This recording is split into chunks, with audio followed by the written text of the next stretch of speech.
O, di nga. Eh, ano mo muna sa bibig mo? Stock mo muna. Omo! Ba't wala nga usok? Paano ba? Kakainin, tapos gaganunin mo na sa bibig, i-stock. Ito mo hatang. Ha?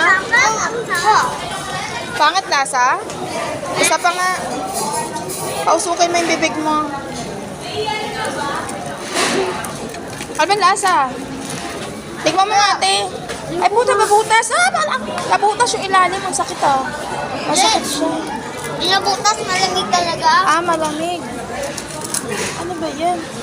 Sige, at i-stock mo sa bibig mo. Wala, lumabas na kagad yung chocolate.